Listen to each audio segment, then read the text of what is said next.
That's on giant. Talk tough, we define it. Big blue blood, we align with. Turn the mic up loud, let us find it. That's on giant. Hot takes, you rewind it. Rumors run wild, we assign it. You want truth, come and find it.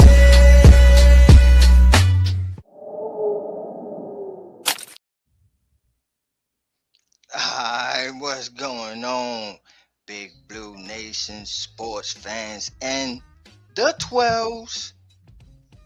Welcome to That's on Giants special episode. We got my boy. This is like what, the fourth time you on the show here? Fourth time you here? Yeah, I mean, my boy Clint Bond, man. What's going on from the Seahawks podcast? What's up, Shakes? Hello, everybody. Yeah, I think this is time number 4. I think it's the first time back since we are Super Bowl champions, so I'm feeling pretty good about that. Always enjoy chopping up with you guys, and I'm ready to talk about how we're going to go back to back. I bet you is. I'm sorry you had to see me fussing out my goddamn brother here, but he get on my nerves sometimes.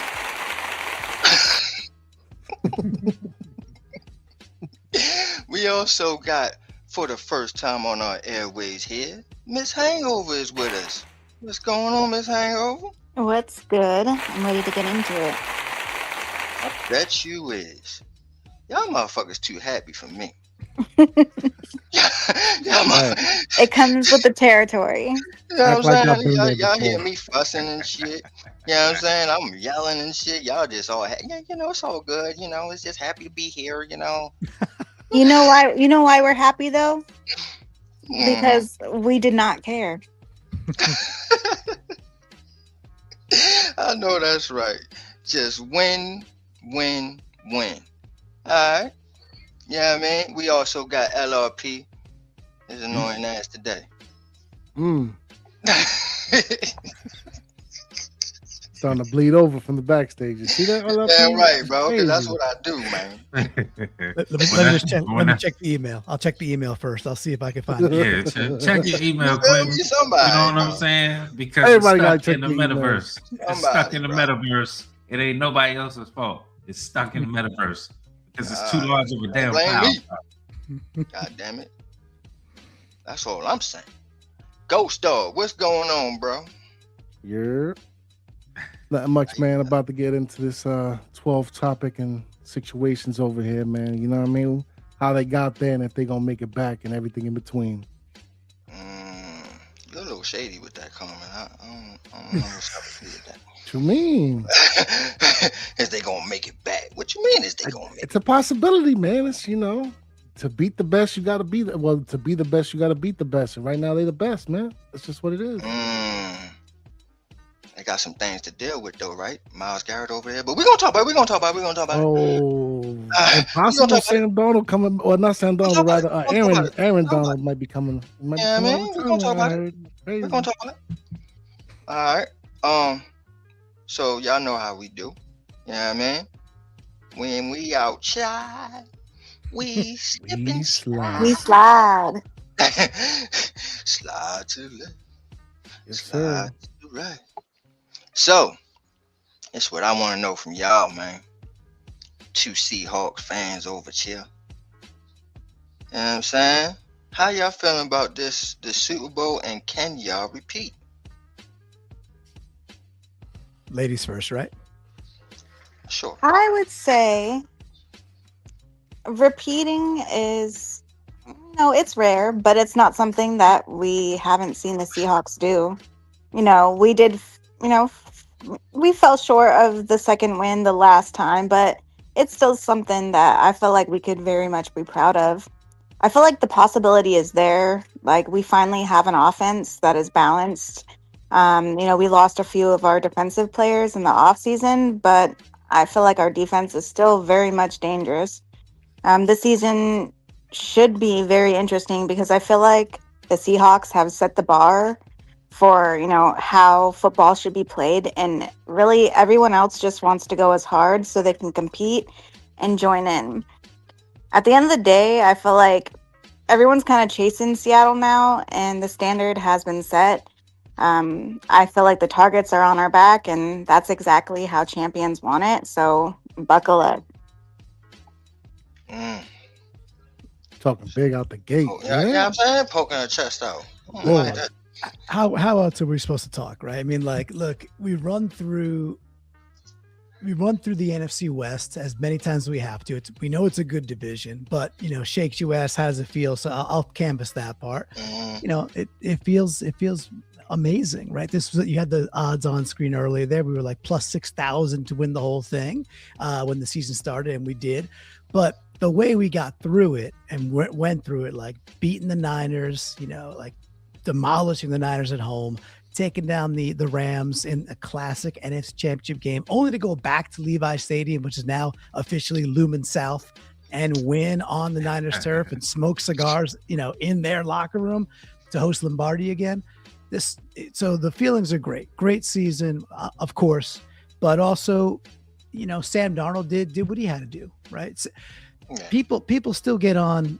People are still questioning Sam Darnold, and I don't understand that one iota. Just because the defense shined in the Super Bowl itself, Sam still did what he had to go do. It was a very balanced team, like Miss Hangover told us already. She's exactly right. But when he had to go toe to toe with the MVP and Matt Stafford and this team that cannot be beat from LA, Stafford, I mean, Darnold basically outdueled Stafford. Stafford played good, but Darnold played better. And that's the fact. So how did it feel? It feels amazing. We went through our biggest rivals. We took them down. Can we do it again? Hey, it is hard to do, but this is a young team where the core is all still there. And there's some players on the ascent in key areas that I think we should, talk about a little bit. Well, here's my thing. I'm going to get to the nitty gritty, man. I'm going to shake the room here, bro. That's my show. So here's the thing, right? So I'm not a hater of Darnold, right? But you said, what more else could he do? And to me, I think that Darnold was just the ultimate game manager. And for me, that's my mantra of how you win in this league. You have a strong, hard-nosed defense, and you have a strong running game. You impose your will, and you don't make mistakes. And I think Darnold is the ultimate guy that just don't make that many mistakes. He's a wily, what's the word I'm looking for? But veteran. You know what I mean? So, my thing was Kenneth Walker. You know what I mean? That, to me, it was Charbonnet getting a lot of touchdowns in the goal line all season long. But when it was playoff time, and Charbonnet was out, given that, but when it was playoff time, my son, Kenneth Walker, y'all roll his back and right on to a championship. So I just want to know, how is life going to be without Kenneth Walker?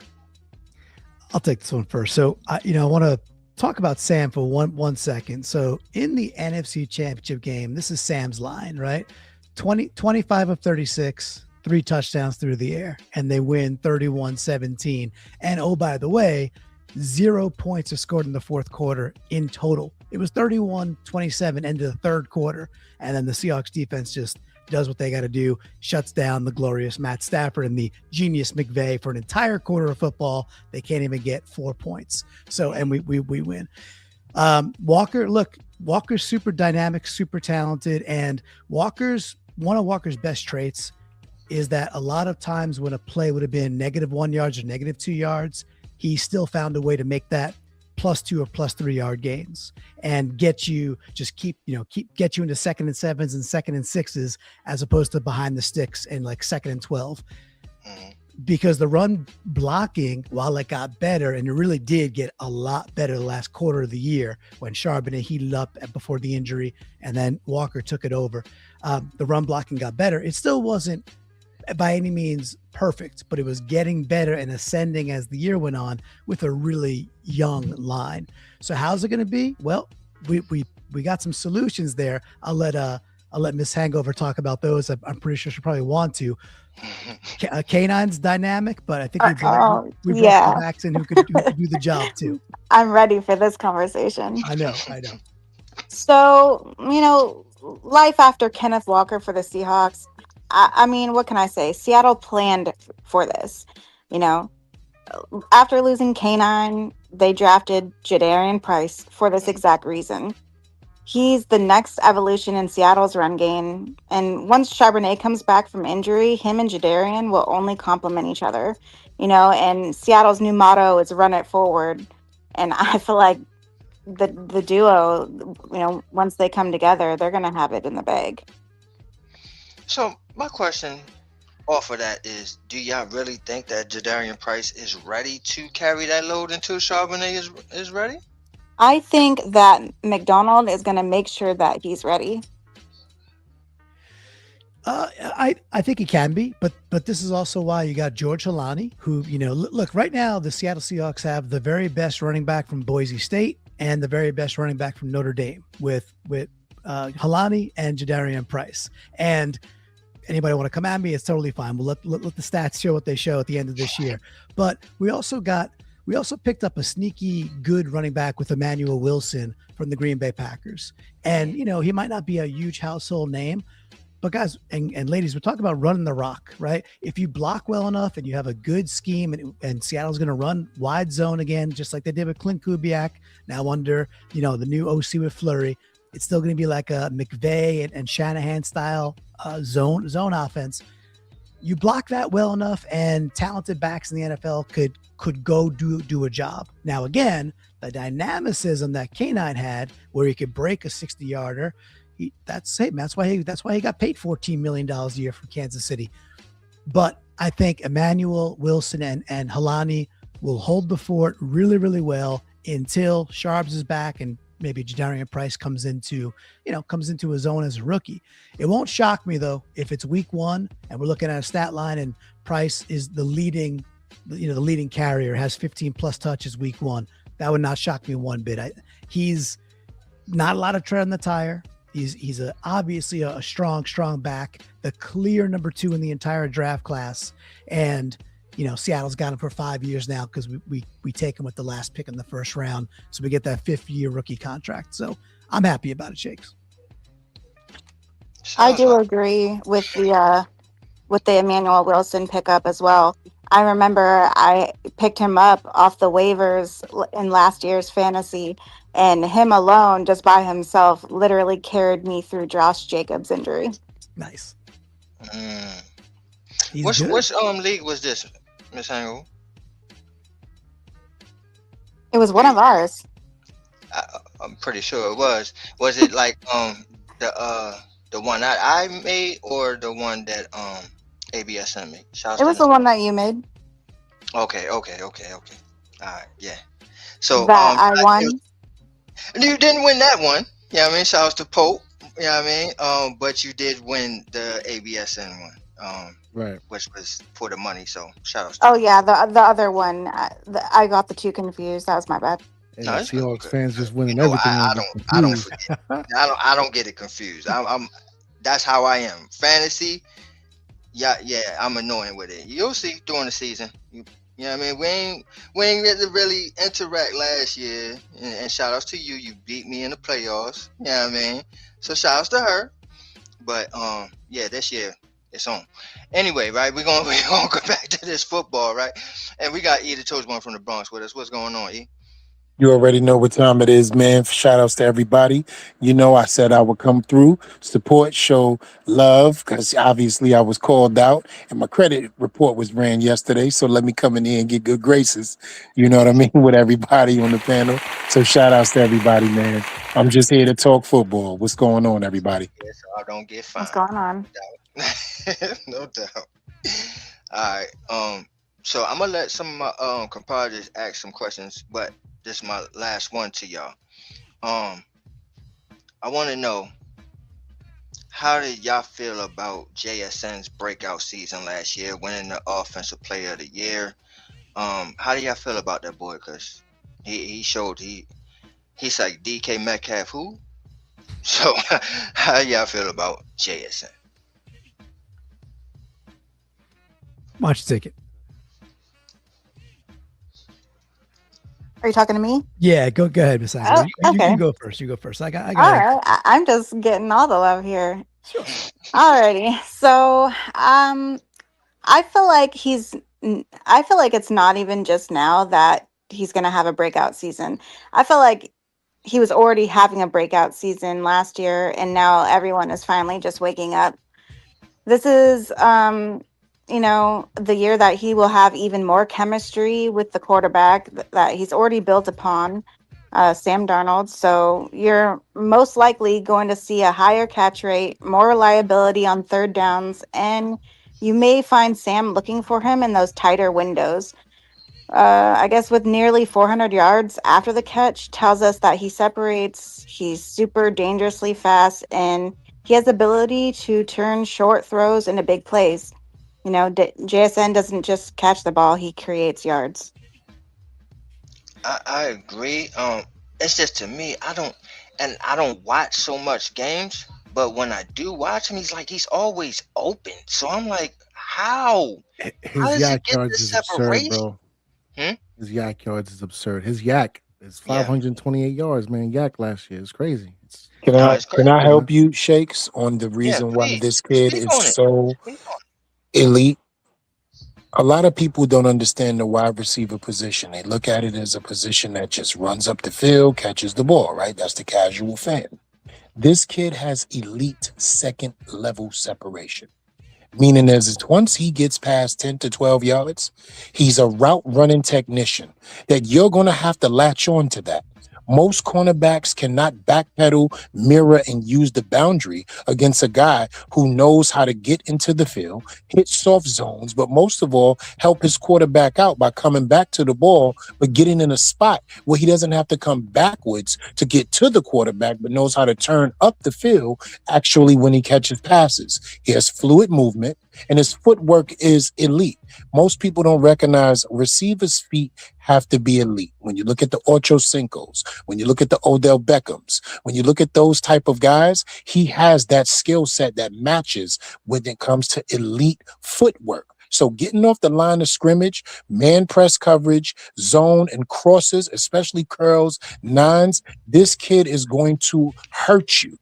He's going to hurt you. And it doesn't matter which quarterback he plays with because he's shown he's played with more than one and still has shown he can catch the ball when he needs to. He's the security blanket that every quarterback needs when he's in the second level getting separation. And that's why his yak yards are so good. And that's why he is one of the top 5 wide receivers in this league when it comes to his route running.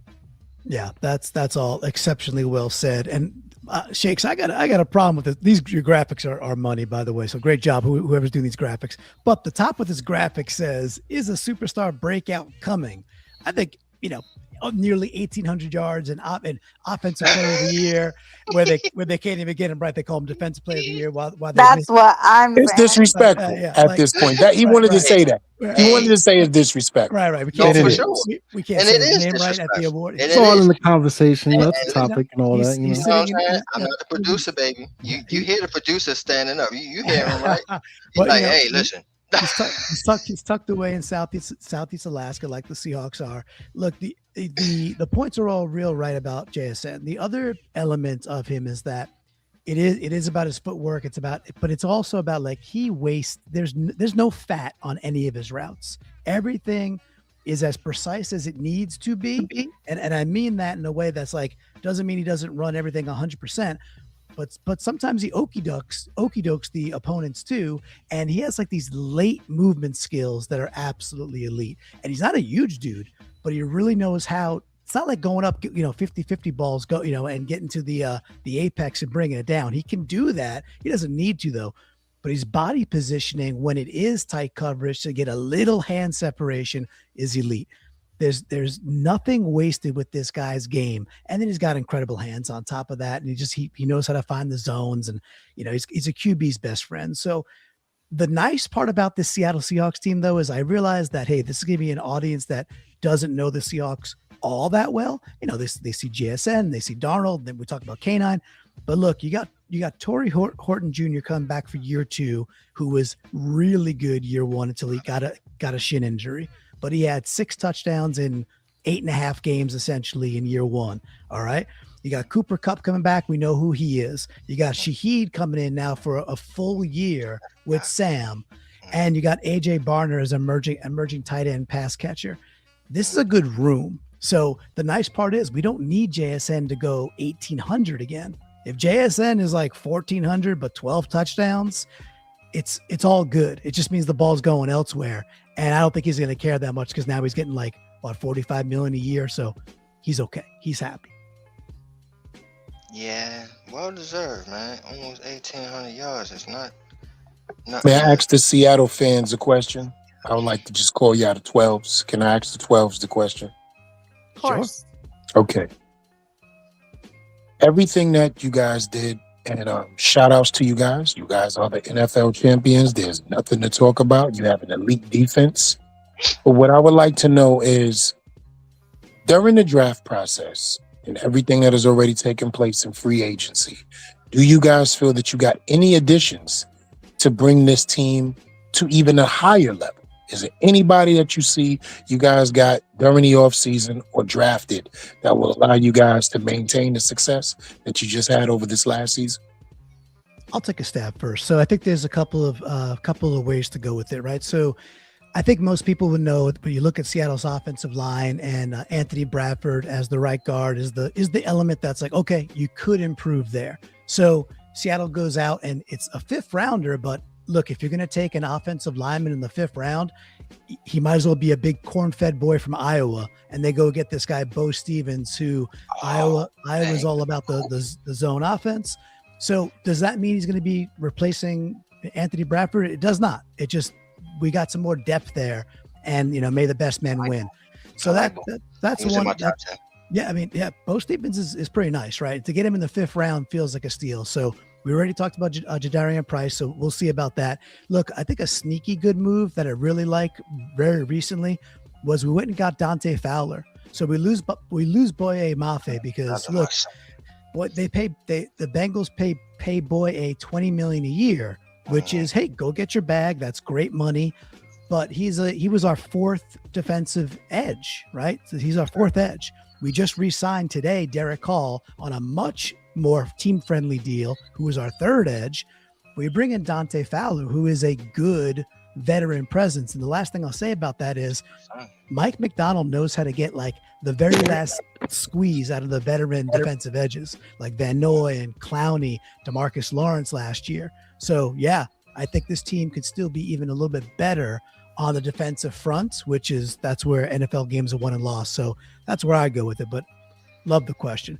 But Miss Hangover, did I leave anything on the table? I took some answers off the board. Yeah, man, took all her thunder. I mean, honestly, I couldn't have said it better myself. I mean, we already talked about Emmanuel Wilson, earlier. You pretty much touched on everybody that I would have. We already touched on Jadarian Price. We have Bud Clark. Could we have done better? Sure. I feel like there's always room for improvement. But you got to remember that, I feel like we did the best that we could, given that we were the NFL champions. We don't have a whole lot of opportunity for great, 1 through 5 picks like everybody else. So I feel like we did what we needed to do with what we had. Thank you guys for answering my question. I know most people don't know what I'm about to say, but y'all heard it before. This is the part where an old man takes his old ass to sleep. I just wanted to show my love and support for you guys and ask a great question, and you guys gave me every answer that I needed. But when you play the Giants, that shit will come to an end. Let's get that out there right now. And I hope to see you guys at some point, and we can have this discussion. Thank you for allowing me to speak. Thank you for dealing with me. God bless you guys. You all have a great night. Be the chosen one from the Bronx. Y'all know what time it is, and I'm tired. God bless you. And I'm tired. Sounds like you're dreaming already. Good night. For sure. And I like what he said as well. It sparks up what I needed to say. As far as all the Giant fans that's listening to us right now and being like, oh man, what's going on with the Seahawk content, man? Hey man, you gotta know your opponent, baby. Mm-hmm. Gotta know your opponent. And we do play them this year, so y'all should be a little bit more well educated on this team here. Clint, bomb, man. Matter of fact, hold up. Ghost Dog, LRP, man. Y'all got questions for Clint before we let him go? Same? I got a question real quick, man. As far as like our matchup, obviously we got to go out there to the environment and make no mistake about it, man. The 12s are real. The atmosphere, the noise, it gets crazy over there in the Great Pacific Northwest. Where do you see you guys? You taking the match, and if so, by how much?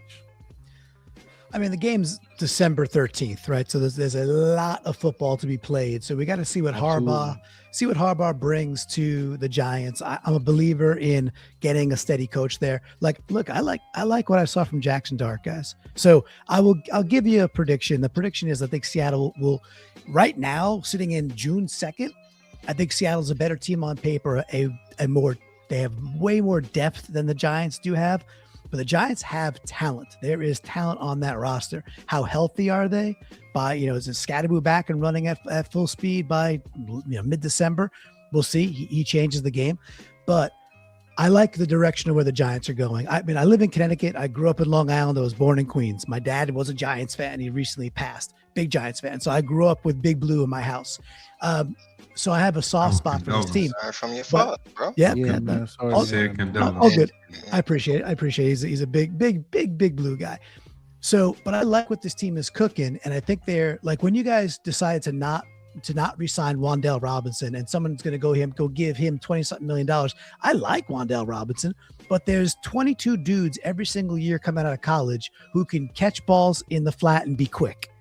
So you don't got to spend money on the Wan'Dale Robinson of the world. It's crazy money and he's good. Right. I like him, but I like the way you guys are constructing your roster. And I do believe if you're going to press a team like Seattle, you do it with a quarterback that could escape, right? And make things happen with kind of those scribble plays. And I saw enough of Jaxon Dart last year when things were falling apart around him, making things happen to frustrate defenses that I don't care what defense you have. You face a quarterback like that, you can't really game plan for that kind of in the moment athleticism and kind of game wrecking plays. So Seattle's probably going to win that game, right? But that's a game to me that I wouldn't be shocked if the Giants come all the way out to Seattle and that is like some sort of like 27-24 battle, because I know the Giants can hang. So that's a really early prediction that I'd love to come back and talk about in December when we have a good gauge on what these teams actually are. But I like where the Giants are headed as an organization. I really like what the Cowboys are this year. I think the Eagles will probably fall off a bit. And I think the Giants have a shot to jockey for a legitimate, I don't know, plus 500 team where you're knocking on the edge of a wild card. If not, maybe even being annoying for NFC East. I think it's possible with this team. I appreciate that, man. Let that out, Clinton. You know what I'm saying? Don't hold back on all those feelings. I think you guys are pretty good. Yeah. I think look at I can see the confidence. It's got to hit. It's got to hit. You guys could go wrong, but there's enough talent there that I don't know. I can see that team winning 10 games.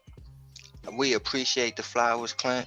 Well, hold on. We're going to give it right back. Hold on, LLP. Let me give it right back, though. Let me give it right back.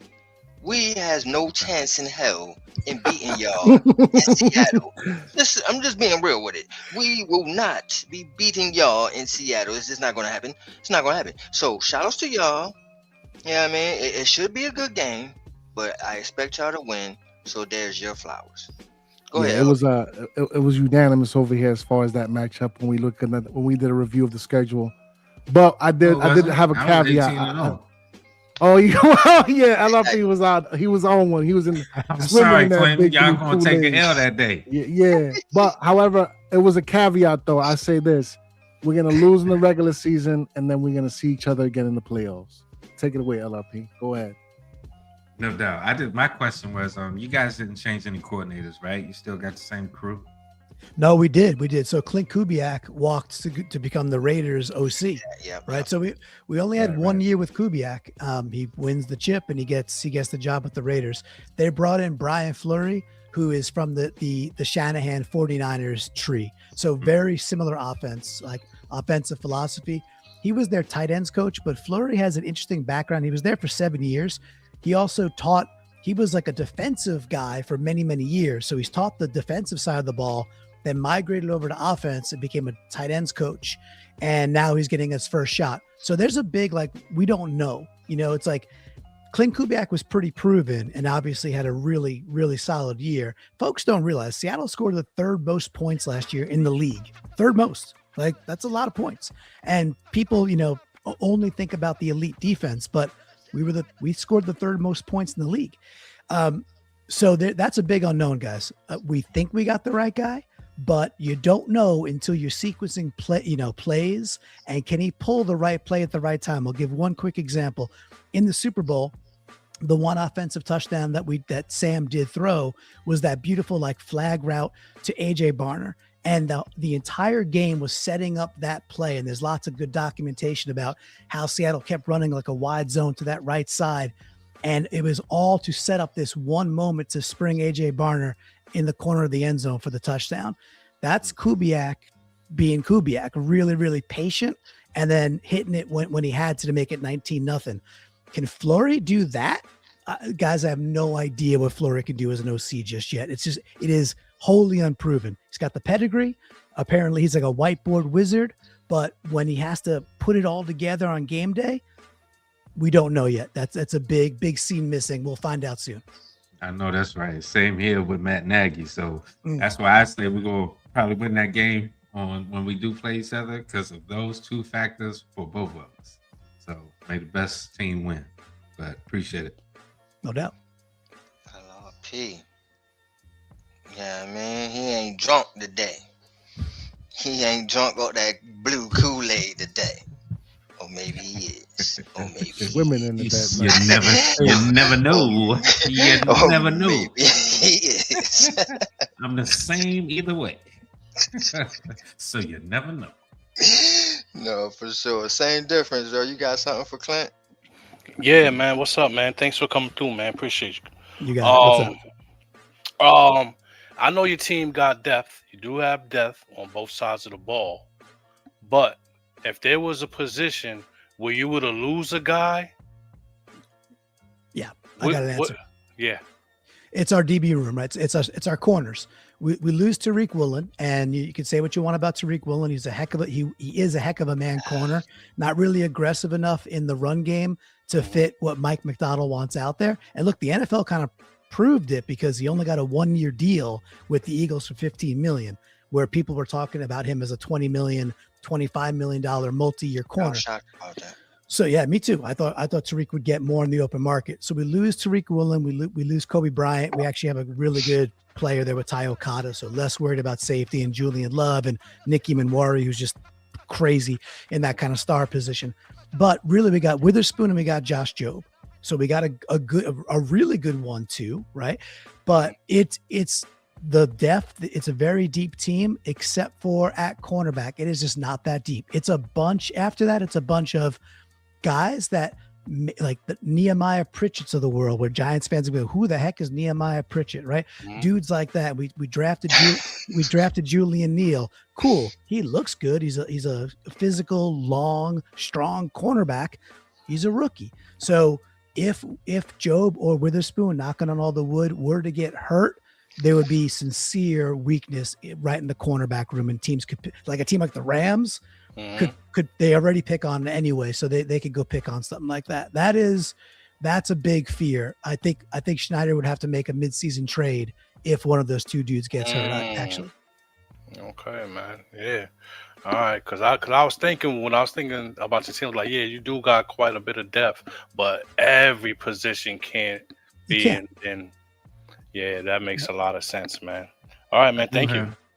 I do have one more question for both Ms. Hangover and Clinton, and this is not to do with your team, but Brock Purdy.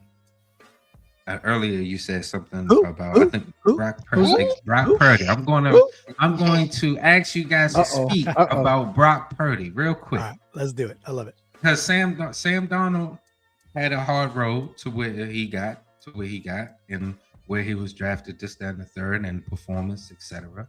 But then you have Brock Purdy, and I always just wanted to know, outside of San Francisco, people who watch him in his division, what is your assessment of him? Do you still, poking fun at the enemy, I get. Yeah, sure. But is he still Mr. Irrelevant to y'all? Brock Purdy? Yeah. I don't think he's irrelevant. I mean, I don't know if any of y'all paid attention to our fantasy podcast, I love it. but like he was definitely on my top 10 pick for quarterbacks. I don't think he's irrelevant at all. Do I think that he's as good as Sam Darnold? I mean, sure. They're just on different levels, different offensive lines. You know, last year Darnold had protected the ball better than any quarterback that Seattle has, seen since peak Russell Wilson. You know, if he repeats last year's efficiency, I can really see us getting into the playoffs again. You know, I envision a year with the adjustments to the O line and the new mind state of run it forward that will only see great things once again from Darnold. I have faith in him and our coach to do their job, but I'm a little confused as to where the Brock Purdy came in. I think he's just looking. I think he's just looking for like a Seahawks perspective of maybe what he deems a quality NFL quarterback, or does not, wants an opinion on it. Right? That's my take on the question. Look, my opinion on this is that Brock Purdy is a good NFL quarterback, but I am by no means putting him in the great category. I'm just not doing it. He gets out of scenarios. He's definitely wily.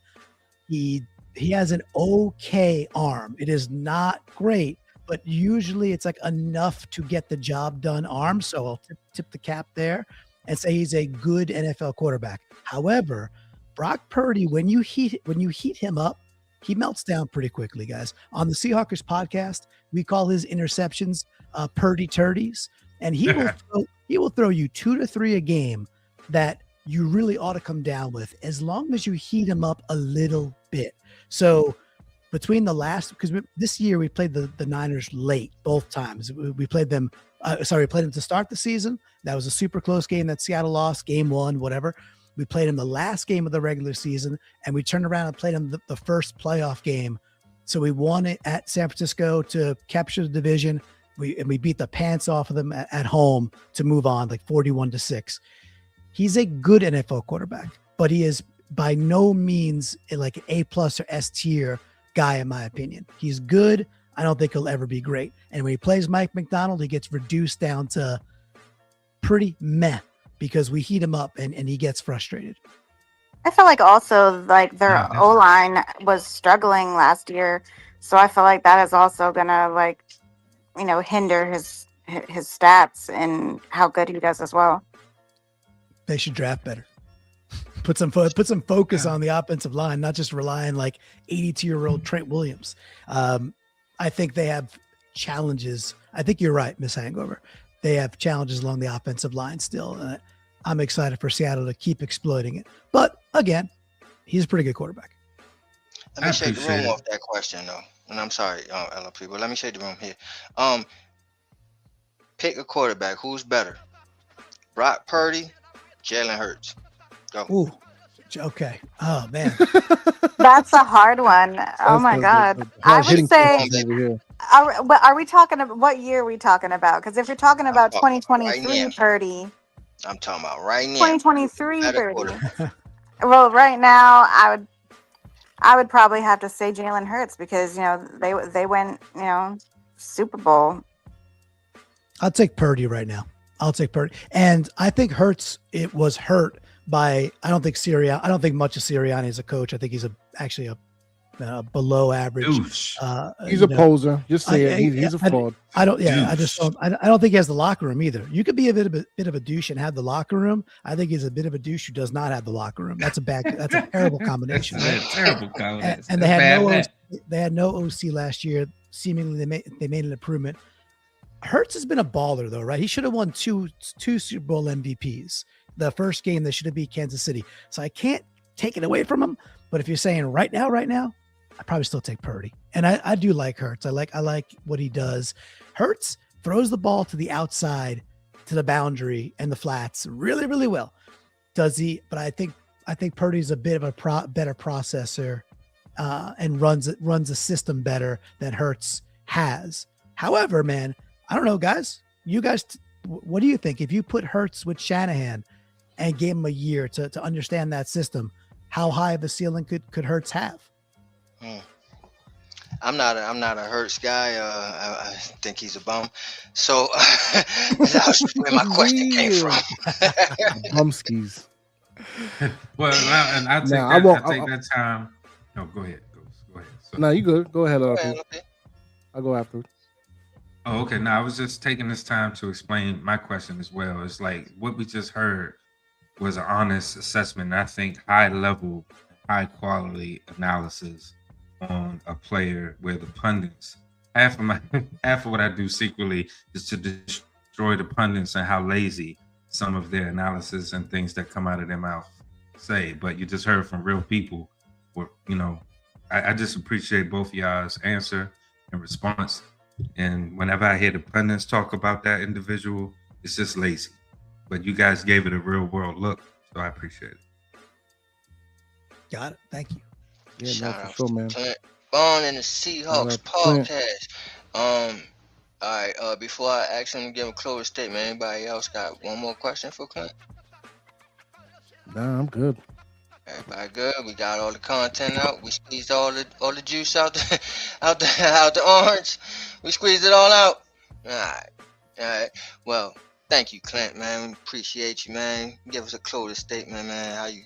I mean, let people know where they can find you, man. Yeah, sure. Shakes and team, thank you all a ton. So it's the Seahawkers podcast. If folks are watching, they got the sticker right there because you got to have a sticker right by you. So Seahawkers podcast or Clinton Bond on Twitter if you want to follow me. That's the best place to find it, or youtube.com/Seahawkers podcast. All good. Always talking Seahawks. Look, closing statements real easy. Miss Hangover's been talking about it. Mike McDonald, not even talk about running it back. He's come up with this phrase that we're going to run it forward. This team is got the right culture. It's a youthful team.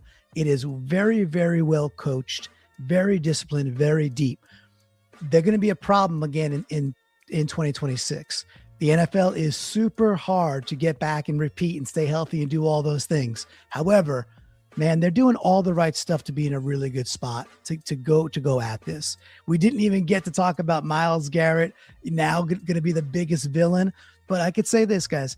I look forward to that challenge. Like, who cares? Like, cool. I'm glad you did it, Rams. It's a good trade. I tip my cap. You're putting your balls on the table. All your chips are in. Go at it. But let's go. If we get a chance again to beat the Rams and then go play the Super Bowl in their home turf at SoFi Stadium and smoke cigars in their locker room back to back, boys, end this hangover. That's what we're looking to go do, because why not? And go Hawks. Disrespectful. Just disrespectful. They need to earn respect first. Yo, we would all There have you to go. like get like airplane tickets, fly into Seattle just to have a shot all together. That's what we would have to do then. That sounds We great. might have to I'm set into that it. up. Miss I Hangover. always want to go Seattle. I know, Great. right? I'm actually Good time. going tomorrow, flying out. Yeah, shout outs to her and Ghost Dog. First Miss cup Hangover, of the shake, go ahead. girl. First cup of the shakedown, right? Yeah. Shout outs to them. Yeah. Go ahead, Miss Hangover. Give me a closing statement. And this is the first time she is co-host a shakedown episode, or That's on Giants, or whatever the case may be. So shout outs to Miss Hangover on her debut. Give me a closing statement. Well, it is my first time here, but I am on the Shakedown 2.0. We do the his pick, her flex for fantasy football. So if any of y'all are wanting to look into that, that's where you'll find us. You know, I feel like the Seahawks finally feels like they have an identity again. With head coach McDonald, he set the tone for winning to be in the blueprint with a very physical defense, and a locker room that actually believes in each other, really creates a winning culture. Um, I feel like, the locker room and the coaching staff are aligned. And our Super Bowl win this year wasn't luck. That was, roster building paying off. And I feel like a lot of teams are trying to, snipe different people from the Seahawks. I think even just recently, as of like yesterday or today, Teasley is leaving for the Minnesota Vikings. And it only proves that other teams really want what Seattle has built. And I'm really looking forward to seeing, what happens, especially when, the Giants and the Seahawks play against each other. It's going to be a real good game, and I can't wait to talk about it with all of you. Oh, Miss Hangover. That was nice. Alright. We got same difference, man. Give us a quick closing statement and get out of here. Or maybe not. Probably in the background somewhere. My bad. I was on mute. Yeah, great show. Hopefully, since we played so late in the season, the game is meaningful, not just for you, but for us as well. And it'll be a good barometer of to how we'll be able to stand up against the defending Super Bowl champions. Hopefully, by that time, you'll be one of the best teams in the league at that time, and we'll be playing to see how we measure up to these guys, and it'll mean something. It won't be just trying to play spoiler or something like that at that time of the season. You know what I mean? Other than that, I'm gonna go ahead and get out of here. I appreciate y'all, man, and Shakedown 2.0. Peace. Same difference. You ready for them finals, boy? Just get Wimby out the paint. We gonna be all right. It's gonna be a hard thing to do. He gonna have to cover Cat. Cat. A hard thing to do. If he covering Cat and Cat paying point forward, he's gonna have problems. We're gonna be running that ball, and we're gonna keep you out of the damn paint. We're gonna be up and down, up and down, up and down. You don't have to worry about Castle. You're gonna have to worry about Brian. I think Brian's starting to emerge a little bit. The teams they just played, they're not bulky. Like they ain't ran into nothing like no OG. Yeah, it ain't none of them McCains and these guys is these are linebackers. He said McCains and yeah, you was guarding, those are guards. These are linebackers playing basketball. Yeah. Happy to say I'm aligned with y'all on that one. I was a Supersonics fan growing up, but Mets fan, Islanders fan, and I always liked the Knicks, the Ewing days, the Oakley days, those Knicks teams. Those are fun teams. Yeah. So I'm all in on this. Go New York, go New York, go Knicks. Go did y'all hear that the Supersonics are most likely coming back? Yeah, I was just about to ask if they come back. Y'all back on the bandwagon? Absolutely. I never left. They left me. That's a sore spot. That's about as much as a sore spot as losing that Super Bowl when they should have gave it to Marshawn. Yeah, it's about right. Marshawn. But go Knicks. Go Knicks. Happy you guys are in it. Yes, sir. I like the Supersonics when Detlef Shrimp and that time. Camp Payton, McKee, Shrimp. That was the team. NBA Jam was Shrimp, and I think it was. Oh man, I was kicking ass with the Sonics. Yeah, he's on fire. Yeah, they were sick. They were sick. LRP, what you got for the people? So we can get up out of here. Yes, sir. Man, I need to give me some of them stickers. Full print is definitely not for certain because they lost my shit in the mail. But either way, y'all make sure y'all go check out Shakedown Shenanigans. Skip to 147. There's a brief pause. I ain't go nowhere. It was a computer. Like the email, right? Yeah, the email. The computer did me in. Yo, as a matter of fact, at the beginning of the show, we started a little investigation. He showed me a screenshot of something before. I looked at the name. I was like, wait a minute. Let me look at that name again. Sent it to an email I don't even use no more. I swear. Can't make shit up. But saying you're for failure. You know what I mean? Sabotage. He said, I don't even use that email no more. There you go. You know what I mean? Switching up like you the government and shit. So I apologize that you sent it to the wrong one. All right, thanks. Appreciate it. Yeah. Fantastic show, man. Y'all tune in for everybody. We hope you enjoyed. Thank you, Clinton. Thank you, Miss Hangover. Excellent debut for this show, but I know you're natural at doing what you do already. So flowers to whole panel. Peace to everybody. Absolutely, no doubt. Sis, thank you for joining the crew. Ghost, man, it's just a pleasure to know y'all, man. So y'all have a good night, and appreciate you. Thank you. Absolutely. Absolutely. Well said, LRP. Ghost Dog, what you got for the people? Simple mathematics, man. First and Producer of the foremost, show, too. My bad. Producer of the show. yeah. No, for sure. Much appreciation for that. And much appreciation to Clint for coming on, man, and talking some of that 12 talk and making Miss Hangover feel comfortable over here, man, because she's constantly surrounded by Giants fans, man. It's just, you know what I mean? We always talking Giants football. So it's good now that, you know what I mean, she got somebody to bounce back and forth with for a little bit. So appreciate for that. And appreciate for Miss Hangover coming on again as well, man. Part of the team, but it's about time she finally made an appearance. Long overdue. And just shout out to the people in the audience, man. Shout out to Blue Virus. I see you. Yes, sir. And Double Despo as well. Appreciate to y'all. Appreciate y'all time. Is the most valuable thing, as we all know. And man, hit the sub for the tribe. Make sure you hit the like, because we're gonna be on this mic, man. Whether it's That's on Giants or the Shakedown, it makes no difference. We're gonna be over here talking that New York football, Giants football. Or big talk, or shenanigans. Or even the Purple City, Purple Pain, Purple Pain podcast coming soon. Can't help but notice your pain. And don't forget about mine, Shot Sports and Suspect. With me. Yeah, we got a lot of stuff going on. So just stay tapped and tuned in, man. You're gonna want to definitely hit the notifications, the likes, the subscribers, all that, man. So stay tapped and tuned in. And as I always say around this time, the Big Blue Revolution will be televised. Take it away, Shakes. No doubt, man. Appreciate the guest of the day, Clint Bond, for stopping by once again. You already know you're not even a friend of the show no more. You family now, bro. Been on here too many goddamn time, boy. You know what I'm saying? You my go-to. I'll be like, all right, I need somebody. Let me go out like Clint. you know I'm game, right? Dude, I'm like, Absolutely. I'm 48 years old. I got one kid in college and one other kid who's like, 16 years old, takes care of his own stuff. And my wife is at 11 o'clock at night. She's got to get up early. She's like, go do whatever you got to go do. So this is just time for me to come talk football. So you put the bat signal on, I'll be there. That's all. My man. I appreciate it. Me and Clint live the same life.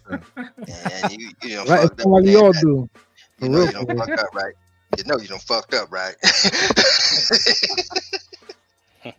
I'm hitting them up every week. Clint, I need another guest here.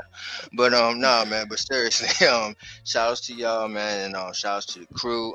E, the chosen one from the Bronx, for stopping by. You know what I mean? Old man's tired, but he came through and asked a question. You know what I mean? Shout outs to Black Freezy. Shout outs to J Rock. And am I missing somebody? I know it's 8 of us, right? I think I got everybody. All right, but shout outs to the whole crew. And like I always say around this time, shout outs to the old crew, shout outs to the new crew, and shout outs to you. We appreciate y'all out there. And until next week, 10 p.m. Eastern Time. Good night. Peace. Hold on, it's gonna be a little bit because the outro ain't set up. See, man, it's crazy. Hey, I don't know. Hey, don't.